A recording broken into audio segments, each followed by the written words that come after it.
Hello YouTube, this is Goddard Radio Moscow here again with another beer review for you today. Now for this one I have something a bit more unusual for you. We're going to go back to the Baltic countries today. You might actually have remembered my beer mail video a little while ago where I had a lot of Estonian beer, some Italian stuff and also a Slovenian one there. But today I'm going to do for you the Albert Le Coq Imperial Gold that I got in this beer mail. And a shout out to one of my subscribers, Tauri, as well, who asked me not so long ago about when I would be doing the Estonian beers. Here's your first one. I actually had filmed another one before this, but the camera screwed this up and made the sound go all out of sync, so I'll try and get that video fixed and get it up soon as well. But there will be a few more Estonian beer reviews over the next little while. And also a shout out to my good friend Einar Carew, who sent me these beers over when he was home in Estonia. I was in Estonia in Easter time and I really liked some of the beers there, so that made me want to get some of them over to review for you today. But as is usual with my beer reviews, I'll just take you through a little bit of a history of the brewery. This one has a really interesting history, both affected by the change to a communist regime, the Second World War, the German and the Russian occupations of course, and then the fall of communism in the early 90s. A really colourful history of this one, so I hope you'll want to stay with me for it. But as is usual, if you are simply just interested in the tasting of this beer, then feel free to go forward to the second half of the video and you will catch that particular segment. Now this one is one of the Coq breweries, and this is one of the two main breweries in Estonia, the other one being Saku, and this one is from the second city in the southeast of the country, Tartu. A really beautiful city actually. It's got quite an interesting history regarding astronomy. Ernst Upik apparently derived the theory that still stands to this day, and this is that stars form as white dwarfs and they form to red giants before they sort of collapse and form black holes, and that theory still stands to this day. And you actually see the Tartu Observatory going up onto the up on the hill in Tartu there. And Tartu is also the home of Estonia's oldest university actually, a really beautiful white pillared building there. It's a really nice city. If you're in Estonia, go and visit it, and it's a really unusual country to go and visit, but I say it's really fun and I enjoyed my time there, so go and visit Estonia if you get the chance. But Le Coq is actually the oldest continually operating brewery in Estonia. Now the history of brewing in Tartu goes back to 1461, when the city became the centre of an agricultural region and trade routes, and at this point a lot of breweries were situated near the houses of German tradesmen, but pretty much everything related to beer was strictly regulated in these towns. For example, the malt used in the beer had to be local and grinded in the town. Small guild artisans apparently could brew beer for their own needs, but commercial brewing was largely controlled by the great guild's tradesmen, and this privilege was handed down by bishops and kings.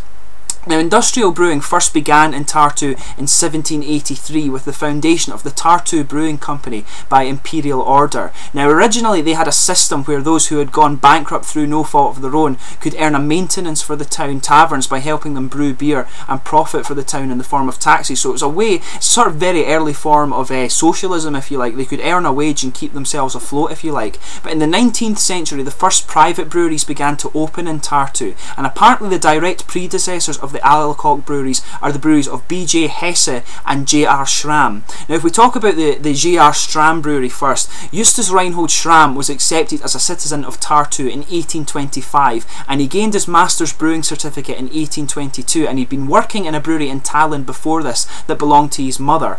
Now in 1832 he completed the building of his brewery in Rutli Street, and he leased a former gunpowder cellar on the Tomb Hill to store his beer. I believe this might actually now be Pusiroke Helder in Tartu, which is on the hill that the observatory that I was talking about earlier is on. This is a really old gunpowder cellar, and it's the tallest pub in the world actually. Really worth the visit if you're in Tartu. But after J.R. Schramm's death in 1851, his son had the company until 1863, and the company also owned a department store and grocery store in the town as well. But they updated the brewery to steam power in 1860 and also produced mead and vodka products as well. Now in 1885, the Schramm Company was sold to Julius Moritz Friedrich, who named the company Tivoli and moved the brewing to a new facility at Tatvere. Now the company was made a public limited company, and a new red brick brewery was built on Tatvere Hill. Now in 1900 the Tivoli brewery merged with the eldest brewery in Tartu that descended from the Barthold Joachim Hesse brewery. Now the Hesse brewery had been sold to Alexander Diedrich Musso in 1829 by Hesse's widow, and it was located at a property behind the town hall in the city. You can go and see the town hall in the city as well, of course. There it's a nice little square right in the middle of the town. But when the companies merged, the name of the company became Tivoli Limited, and at the turn of the century Julius Friedrich was old and he wanted to sell sell the brewery, selling it to a la Coq. Now the a la Coq company had established in 1807, and they were based primarily in Prussia and Germany, and this is now the northern part of Poland, of course, with the redrawing of the borders that went on after the Second World War. But in the 1820s, Albert L.J. Lecoq settled in London and was selling the products of the family's wine manor, and he was also exporting Imperial Stout to Russia. And due to their market interest in Russia, they were looking to move production from London to St. Petersburg, and in 1912 they were granted the title of the Russian Imperial Court Supplier, and they eventually settled on buying the Tivoli Brewery in Tartu. Now, a restriction on the sale of alcohol in the onset of World War II in World War I, in 1914 halted the fast growth of the brewery, and in 1917 the brewery on Tatford Hill was actually pillaged by Russian anarchist soldiers, and then in 1918 the remaining equipment was stolen by German troops. Of course, in the First World War the Germans actually defeated the Russians in 1917. You had the Treaty of Brest-Litovsk, and then of course the Germans were defeated by the British and French, and that sort of made the whole redrawing of Europe, and then you had the Baltic states with their independence again until the start of the Second World War. So as you can see, as I mentioned, this brewery is really affected by the history of the wars here. But the brewery began operations again in 1821, and this was during the era of the Republic of Estonia, the independent country, and they bought the Gambrinus Brewery, which had also operated in Tartu since 1863. This year they also reached a mutual agreement with the Saku Brewery, who are the other big brewery. They're from Tallinn, about distribution and sales zones within Estonia. Saku basically took the north of the country and a la Coq took the south, and this agreement expired in 1933, and Tartu beer was actually in very high demand in Tallinn, which led to the establishment of the Tallinn division of the a la Coq company in 1938. Now, the Non-Aggression Pact that was signed between the Soviet Union and Nazi Germany led to the occupation of Estonia by Russian troops and the formation of a puppet government which nationalised most of the businesses within Estonia, and this led the English director and German brewmaster to leave Estonia from the a la Coq brewery. But during the Soviet occupation, many Estonians were killed and placed in concentration camps, and among them were the owners of another Tartu brewery, Livonia, Ants and Albert Silveri. The owners of the a la Coq brewery were compensated by the UK government for the loss of their nationalised assets, and this was done with funds received from the sales of the Republic of Estonia's gold reserves, which had been frozen in the Bank of England when this occupation occurred. It actually sounds a little bit dodgy, that, I have to say. I wonder if the Estonians ever got their money back there. But in 1941 the nationalised brewery was named Tartu Oletahas, and in April the Livonia brewery was joined to it to create the Calda Street Brewery, which was severely damaged during the conflict in 1941 and actually completely destroyed in 1944. Now, in the autumn of 1944 the Soviet regime was restored in Estonia, and in the following decades the brewery operated on the basis of a national production plan, of course this being the staple of a lot of the communist regimes. But the brewery was actually considered quite pioneering, and many of the techniques developed in this brewery during the Soviet occupation were actually implemented in other Soviet breweries. And in 1955 though, the Tartu Oletahas was reprivatised, and in 1995 the Tartu Oletahas was reprivatised and began to use the a la Coq name once again. Now, in the 2000s, since Estonia has been a democracy and growing very well, actually they're the most developed of the Baltic states, but in the 2000s the brewery has invested heavily in new equipment and introduced several new products. Today they're actually the largest beverage producer in Estonia. They produce juice, bottled water, energy drinks and a whole host of other products. And in 2007 they actually celebrated their bicentennial or 200th birthday, and they introduced the a la Coq special to mark the occasion. This was the other beer that I reviewed for you that the video got screwed up, so hopefully I'll get that up for you in the next little while. But until this point they had been known as a la Coq Tartu Brewery, but they now reclaimed the historic a la Coq Limited title for the business, and they actually published a book entitled Oletilin Tartu, and this was also published to document the 200-year history of the brewery. So as you can see, quite a complicated history of the a la Coq brewery there, but I hope you've enjoyed that one, and I quite enjoyed researching this one for you. But the other beers that the a la Coq brewery produced, they produced a chocolate porter, a double bock, imperial ale, which is an English pale ale, Ululu Porter, which is a Baltic porter, Pils, which is a Czech Pilsen style beer, Pilsner, which is a German Pilsner style beer. They have Porter, which is a Baltic style porter, of course, a very nice style of beer. I had a few of those when I was in Estonia. They have Premium and Premium Export, which are both pale lagers, and they have Special Red, which is a Vienna style lager. Also under the Saraman name they have Tume, which is a bock, and Tulik, which is a pale lager. And they also produce the beer Viru, which you can find in a lot of European countries, but it's an export only beer. It's got a really cool bottle and I reviewed that for you before actually. And they also have one called Tumu Heat and Kergi Tumu Ulu, which is another Vienna lager there. So that's all the beers that this brewery produce. So let's get on to the tasting of this beer now. I'll just let you have a little look at the bottle cap and things like that on this one. This is actually a really nice bottle here, but this one is a 4.8% pale lager, and apparently it uses imported Scottish malt, so it's quite a cool one for me to do as my first Estonian beer out of the beer mail for you. But I'll just let you have a little look at this here. As you can see, it's got a nice sort of imperial and grand looking bottle here. You've got the nice sort of imperial seal in the glasswork there. It's really nice looking. I'll just shine that into the light so you can see it there. And as you can see, this is the sort of typical mark of the Coq Brewery in Estonia from Tartu. It has this nice little crown here, and as you can see, the bottle cap is just the same. It has the Coq one, but I think the Coq beers actually tend to have different bottle caps here. But as I say, this is a really nice bottle on this one, and as you can see on the back as well, it's got some Estonian writing there. I'm not going to try to read that. Estonian is a pretty crazy language. It's of the same family as Finnish, but you know, Finns and Estonians will probably only understand about 20 to 30% of each other's language. They're both very sort of syllabic languages. They're kind of like they're very, if you don't know Estonian at all, it's very difficult to pick out words in these languages. But let's get this guy open and get on with the tasting. As I mentioned, this is a 4.8% pale lager that uses imported Scottish malts, and I'm looking forward to trying this one for you.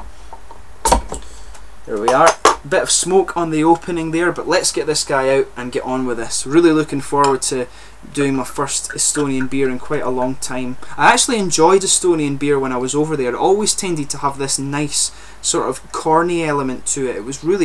I really liked the sort of corny bread feel that the beers had. Well, let's just get this guy out.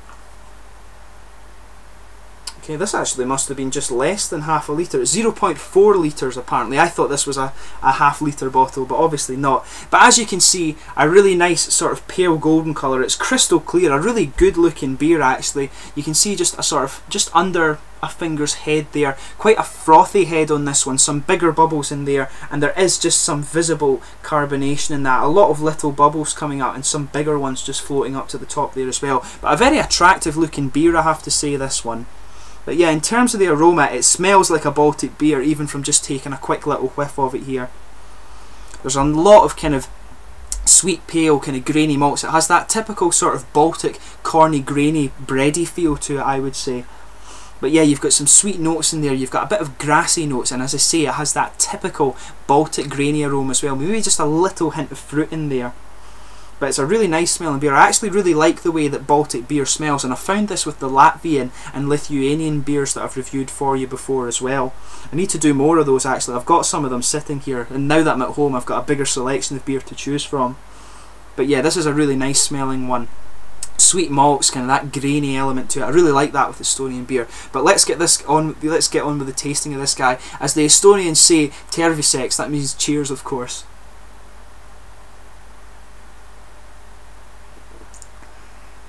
Yeah, this is quite a tasty lager, I have to say.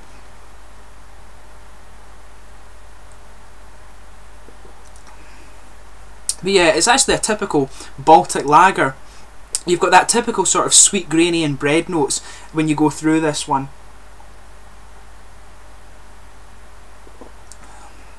As I say, you find this in quite a lot of beers. I actually really like the Baltic style of lager. Probably, a lot of people don't really rate lagers, but I actually really like the Baltic style of lager. Yeah, I could sit and drink these. It's a good sort of football drinking beer. Just enjoy a few of these and watch the football.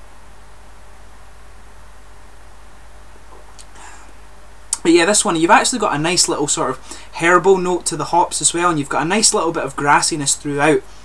But you just have that lingering sort of sweet, grainy, corny bread note throughout it. As I say, very typical of Baltic beer. It must just be the soil that they grow their hops and things like that in. But this one uses Scottish malts, which is quite interesting, but it still has that typical Estonian beer taste. And this is actually one of the better lagers that I've tried from Estonia. I drank quite a few of their things when I was over there.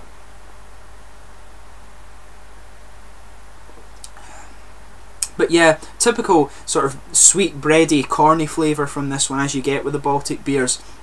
It actually has quite a long finish on it. You've got a nice little finish of kind of light toasted malts and just a little bit of dry character. But this, as I say, this is a really nice sort of lager. I really like this one.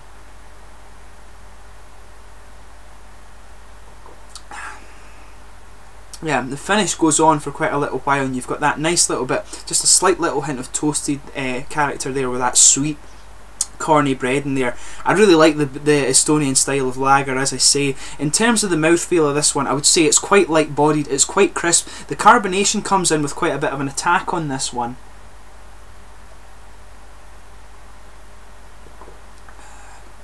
But yeah, nice little bit of carbonation there that smooths out, but it comes in with quite a bit of an attack, and it's slightly dry on the finish as well. But yeah, if this one was on tap in Estonia, this would probably be one of my choices to drink, actually. And as I say, the Baltic style of lager is one I really like. It has that nice sort of sweet, grainy, corny, bready element to it, and it's something that's very typical from this region, of course. But overall, I think this is quite a tasty lager. Of course, a lot of people don't really like lager beers, but as I say, this is a style I really like, and if you can pick this one up in Estonia, definitely give it a try. One of the better beers you'll get from the country, but there are ones that are a lot better. I would say this is one of the better lagers, you would say. That's probably a better thing to say. It's one of the better lagers you'll pick up in Estonia, but there are quite a few better beers than this one available there. They've actually got some really nice beer in this country. But I hope you found this beer review informative. I've quite enjoyed doing this one for you. It's nice to have a little taste of Estonian lager again after about, I think it was 9 months ago or so that I was actually in the country. But as I say, Estonia is a really beautiful country. Definitely go and give it a visit. I've enjoyed doing this beer review for you. If you do happen to have had this one, please let me know in the comment section your own thoughts on this beer. And Estonians, I'm sorry if my pronunciation of some of your words wasn't quite right, but as I say, your language is quite difficult to get that exactly right. But please let me know in the comment section your own thoughts on this beer. Like, subscribe, share, all the usual YouTube stuff. There will be more Estonian beers to follow. As I say, I filmed that one before, and I think the next Estonian beer review that I'll do for you, I'll do a Saku Karl Friedrich one, which is really nice. That's the founder of the Saku Brewery, so I understand it's named after him. But thanks again for watching my beer reviews. More Estonian beers to follow, and there will be more other beer reviews to follow as well, so please subscribe if you haven't already. Cheers.